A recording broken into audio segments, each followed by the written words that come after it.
20 நபர்களுக்கு ஆட்டோ வழங்குதல் மற்றும் ஆயிரக்கணக்கான மாணவிகளுக்கு கல்வி உதவித்தொகை வழங்குகின்ற இந்த நல்ல விழாவினை வந்து அவர் போர்க்கரங்களால்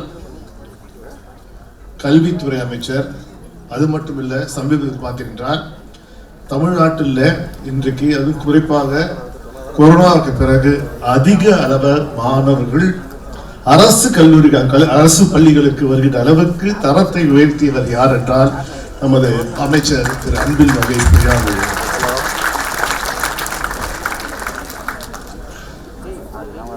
எந்த ஒரு நிகழ்ச்சியை செய்தாலும் அந்த நிகழ்ச்சி சிறப்பாக இருக்கலாம். இன்னும் சொல்ல வேண்டால் அவர் வீட்டில் ஒரு திருமணத்தை நடத்தினால் எவ்வாறு ஒன்றொன்றையும் பார்த்து பார்த்து செய்வாரோ அதே போல் இந்த நிகழ்ச்சியும் அவர் இல்லத்து நிகழ்ச்சி போல் சிறப்பாக செய்து என்றுமே செயல்பாபு சேகர் பாபு என்று தலைவர் சொன்னது போல் சரித்திருக்கின்ற அமைச்சர் மாண்புமிகு அமைச்சர் அருமையண்ணன் சேகர் பாபு அவர்களே,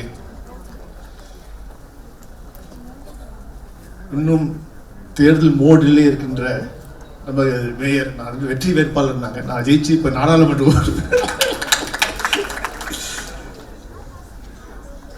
மாணவ செல்வங்களுக்கு அழகான அறிவுரை வழங்கிய மாநகராட்சி மேயர் திருமதி ஆர் பிரியா அவர்களே, கழக இணை அமைப்பு செயலாளரும் சட்டமன்ற உறுப்பினர் திரு தாயகம் கவி அவர்களே, சட்டமன்ற உறுப்பினர் திரு ஜோசப் சாம்பேல் அவர்களே, என் ஆர்வீர் இளவல் சட்டமன்ற உறுப்பினர் திரு வெற்றி அவர்களே, முன்னாள் சட்டமன்ற உறுப்பினர் அருமை சகோதரர் KS ரவிச்சந்திரன் அவர்களே, அன்பு சகோதரர் ராஜீவ் காந்தி அவர்களே, அன்பு சகோதரர் வழக்கறிஞர் தமிழன் பிரசன்னா அவர்களே, கழக சிறுபான்மை நல உரிமை துணை செயலாளர் திரு MPM ஷேக் அப்துல்லா அவர்களே, மாவட்ட அவைத்தலைவர் அருமையண்ணன் கோ ஏகப்பன் அவர்களே, அருமையண்ணன் GM தேவன் அவர்களே, அக்கா புனிதவதி இத்திராசன் அவர்களே, மாமன்ற உறுப்பினர் ஆசாத் அவர்களே, வானவில் விஜய் அவர்களே, துறைமுகம் மேற்கு பகுதி கழக செயலாளர் S முரளி அவர்களே,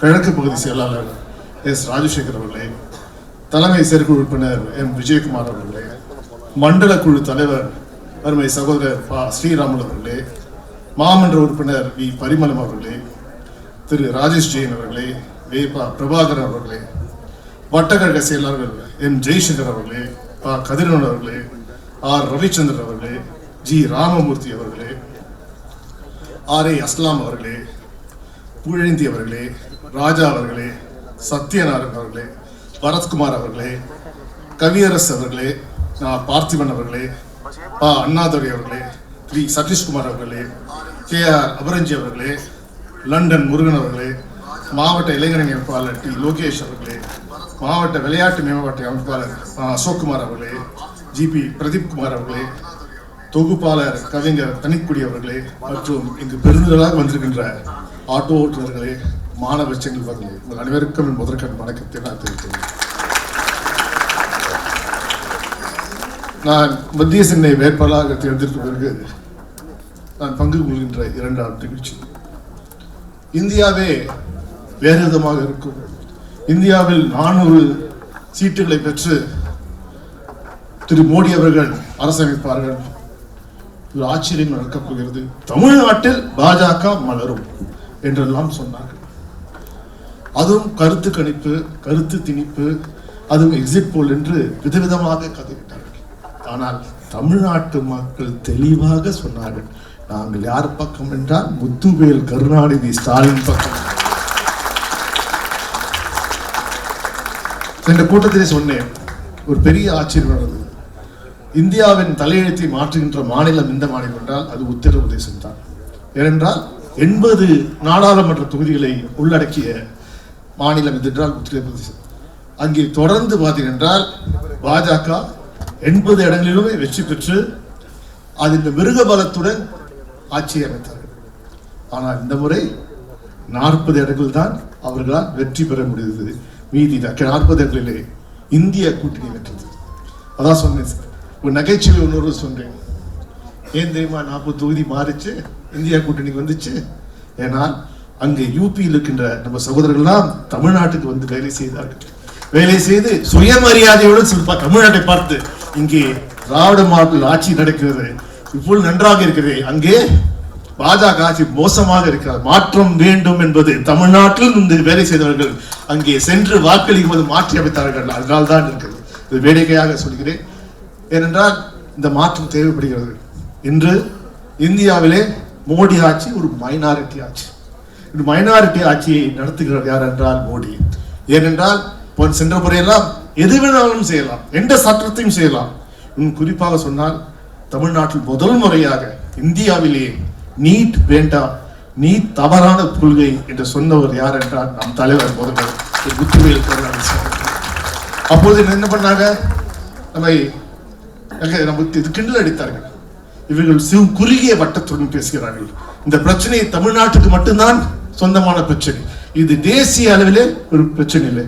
ஆனால் தொடர்ந்து நமது இளைய தலைவர் திரு உதயநிதி ஸ்டாலின் அவர்கள் நீட் வேண்டாம் வேண்டாம் பிரச்சாரத்தை ஒரு கையெழுத்து இயக்கமாக பார்க்கிறோம். அப்பொழுது கூட நம்மளை ஏளனம் செய்தார்கள் என்று பாருங்கள். தமிழ்நாட்டில் மட்டும் மாணவர்கள் தற்கொலை செய்வதில்லை.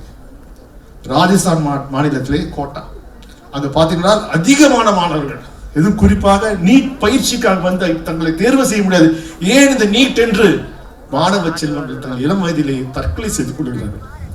அது தற்கொலையை தவிர்ப்பதற்காக அந்த பாஜக அரசு என்ன செய்கிறது, ஃபேன்ல போய் தூக்கு போட்டு தூங்குறாங்களாம். ஸோ ஃபேன் ஸ்ப்ரிங் வைக்கிறாங்க. ஸோ ஸ்ப்ரிங் வச்சா தற்கொலை செய்து தவிர்க்கலாம். ஆனால் உண்மையான பிரச்சனை என்ன, நீட் என்பதை புரியவில்லை. இன்று நீட்ல கோளாறு ஏற்பட்டிருக்கிறது. அது ஒரு கேள்விக்கு தவறான பதில் எழுதினீர் என்றால் -4 மார்க், 720 தான் அதிகபட்சமாக நீங்கள் பெற கொடுப்பார். ஆனால் 718 719 என்று வாங்குறாங்க. எப்படி வர முடியும்? 20 ஒரு கொஸ்டினுக்கு 4 மார்க் மைனஸ்னா 716 தான் வரும். ஆனால் 718 19 கேட்டால் அவர்கள் தேர்வு எழுதுக டைம் இல்லை, அதனால கிரேஸ் மார்க் போடுறோம். இது என்ன புதுசா இவங்களுக்கு தேவைப்படும் போதெல்லாம் செய்கிறார். அது மட்டுமா செய்கிறார்கள்? இன்று அதிகமா நம்ம நாட்டில் பண்ணா நீட் தேர்வு நேர்மையாக செய்கிறார்கள். அது குறிப்பா பார்க்கிறோம். மாணவ செல்வங்கள் எல்லாம் கிட்டத்தட்ட அவங்கள வந்து தோடு கிடையாது, இது போடக்கூடாதுன்னு சொல்லி அவ்வளவு ஸ்ட்ரிக்டா இருக்காங்க. ஆனால் இதே வட இந்தியாவில் சென்றால் மாணவர்கள் பெற்றோர்களே வந்து காப்பீடிக்க உதவுகிறார்கள். இத்தனை பார்த்தீங்கன்னா அங்க இருக்க மாணவர்கள் அதிக அளவுக்கு மார்க் வருகிறார்கள். ஆனால் நாம் நேர்மையோடு இருக்கிறோம். இன்று நீட் தேசிய பிரச்சனையாக மாறி இருக்கிறது. தமிழ்நாட்டிலே நாம் சொன்ன போது கேட்காதவர்கள் இன்று கேட்கிறார்கள். நீட் வேண்டாம் என்ற கருத்து இந்தியா முழுவதும் வருகிறது. அதற்கு காரணம் யார் என்றால் நமது முதல்வர் மு.க. ஸ்டாலினும் நமது இளந்தலைவர் உதயநிதி ஸ்டாலின். ஏன் இந்த நேரத்தில் மாணவர்களை பார்க்கும் போது இதே உணர்வு தான் உங்களுக்கும் இருக்கும். என்னன்னா நாம் என்ன கேட்கிறோம், மேயர் பெரியா சொல்லுவார், பெருஞ்செல்வம் கல்வி செல்வம் தான். நீங்க கல்வி செல்வம் பெறுங்கள். அந்த வகையில் உதவுவதற்காக நமது அருமை அண்ணன் மாண்புமிகு அமைச்சர் திரு சேகர் பாபு அவர்கள் நல்ல நிகழ்வை நடத்துகிறார்கள். இந்த நல்ல நிகழ்வு வந்து கலந்து கொண்ட அனைவருக்கும் என் வாழ்த்துக்களையும் நன்றியும் தெரிவித்து நன்றி.